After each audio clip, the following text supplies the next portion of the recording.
So we're going to talk much more about all of this. And I want to bring in the aforementioned Lieutenant Colonel Jonathan Conricus from the IDF, International Spokesperson for the Israeli Defense Forces, to talk about that, put it all in context, but much more importantly, talk about what's happening right now, sir. The ground forces that we've heard about today that are already in Gaza. What can you tell us about those operations and at what capacity they're operating? Yes, hello. Thank you for having me on your show. Actually, what's happening right now is that alarms just sounded in Tel Aviv, where I'm located, and I heard explosions. I still don't know if they're confirmed explosions in Tel Aviv or interceptions, but that's what's happening right now. Now, the situation in Gaza is as follows. We are at war. We are going to dismantle the military capabilities of Hamas, and we're going to return the hostages that were taken by Hamas after they killed, butchered, and executed more than 1,300 Israelis.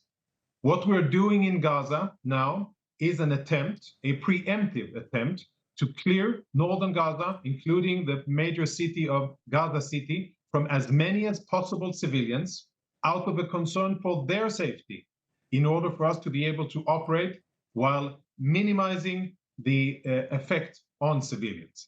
Now, as you said in the story before, Hamas is telling them not to leave.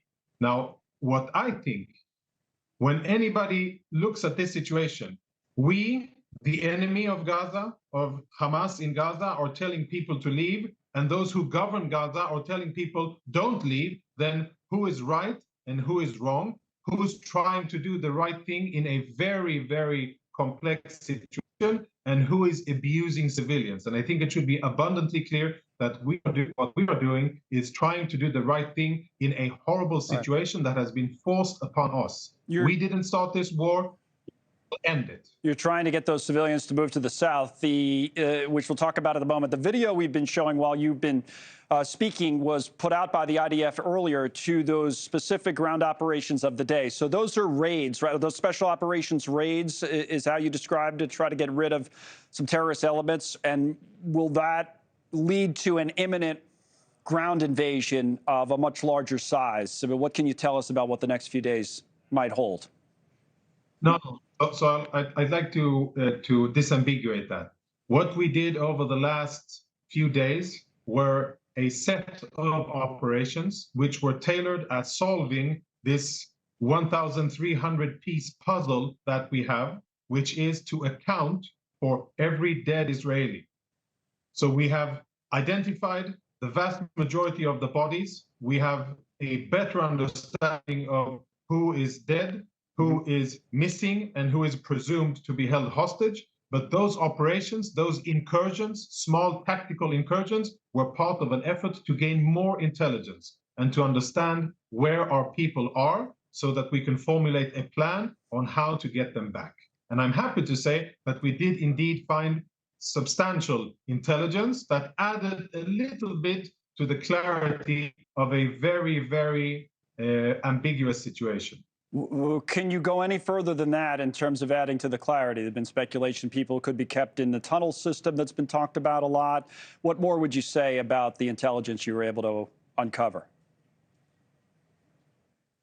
It is very sensitive, so I won't be able, to devour details. But yes, the working assumption is that Hamas is holding these Israeli men, women, children, elderly, babies, handicapped people in their tunnel system. That is what they built in advance, what allows them to continue to operate. That is where these terrorists hide while combat is ongoing. They don't go out and face us. They were brave enough to butcher our civilians, but when the military comes, they scurry away, being cowards as they are. And that is probably where they're hiding our civilians as well. Okay, what about back to the original question on the timing of a larger ground invasion? What would you be able to say about that, if anything? Yeah, what I'm saying is that we are in the first stages of the war against Hamas, which will be ended with a complete military dismantling of Hamas. And currently, it's an aerial campaign, and we are preparing our ground forces for future operations. Okay.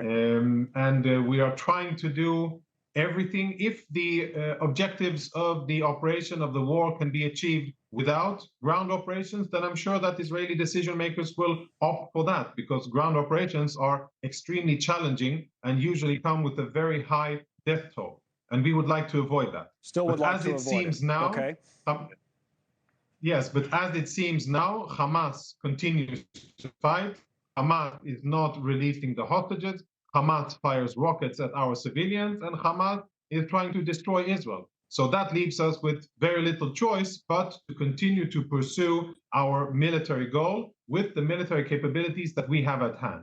All right, let me talk a little bit about the evacuations that were ordered earlier today and what, if anything, you can tell us about how that's been going. Let's go back to our maps because we have that evacuation zone up there that we can bring up for Lieutenant General Conricus here and refer to it. So the area of the map that is in the northern part of the country is the area of evacuation. So if you move over here, the area of evacuation is basically sealed off here at the Gaza River, right? So you want anybody who's up in the northern part of the country to essentially move south, to move down to the southern part of Gaza. The reaction from a lot of international organizations, UN included, has been that's going to be very difficult. You had actually said it would be impossible to do this in a safe way, might lead to a calamitous situation. The United States said it would be a tall order. What do you say to that, A? And B, what information can you tell us about how things are going right now?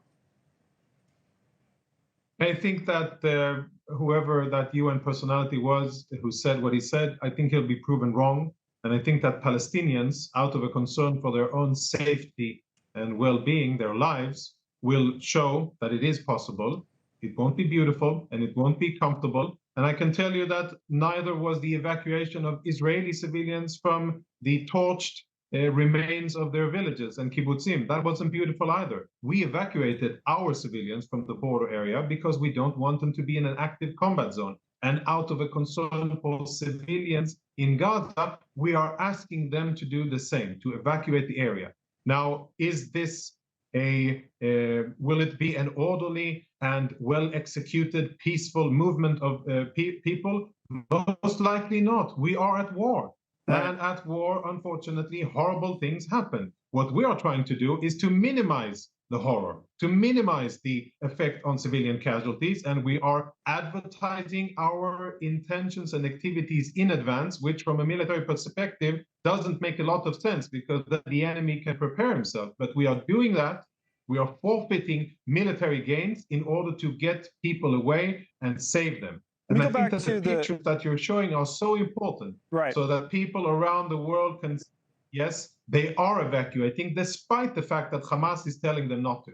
Right, and Hamas telling them not to brings up a lot of other questions about what the motivation would that for be. I know the Israeli Defense Forces have talked over the years about how Hamas would like to use civilians as so-called shields.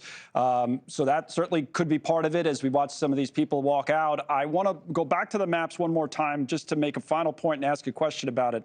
If you look at the border of the Gaza Strip, the Israeli border all down here, or even the southern border with Egypt right here, so-called Rafah crossings, all the border crossings are closed, right? They're not open. So all of these people have to go into what is essentially an area where their population would be doubled in here from 1 million to 2 million if everybody went out. I mean, that sounds, again, to use the term of the White House today, like a tall order.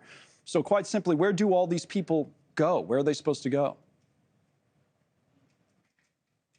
Indeed, a tall order. Indeed, not an ideal situation, but it is feasible. And it is far better than any other option if they stay. If they stay, that would be much worse. And out of a concern for their safety, they should leave. And of course, the border with us is closed. And of course, we are not going to let any of the Gazans into Israel, but they should go to the southern part of the Gaza Strip and they will be safer there. Final point. You said you're in Tel Aviv, and that's where you're speaking to us today from. And you also said right before you came on the air, there were explosions heard. That rocket fire getting through the Iron Dome. Is there anything, you know, how close it was, how large scale it was? Anything you can tell us about that? Yeah, I'm in central Tel Aviv or northern Tel Aviv, and I heard significant explosions. I couldn't hear if it were interceptions or actually a rocket that exploded. But the Iron Dome, listen, the Iron Dome has been saving lives by the hundreds. Almost 6,000 rockets have been fired at Israel, and the amount of casualties from rockets is still incredibly low, and I really hope it remains like that. Most of our casualties have been from executions, slaughter, butchering that has been done up close and personal by Hamas terrorists, Right. and that's so by the rockets. All right, your shot is breaking up here at the end, but we got I believe all the information that we needed, and we do appreciate your time, Lieutenant General Conricus. Thank you for watching. Go to newsnationnow.com to find News Nation on your television provider, and don't forget to click the red subscribe button below to get more of News Nation's fact-driven, unbiased coverage.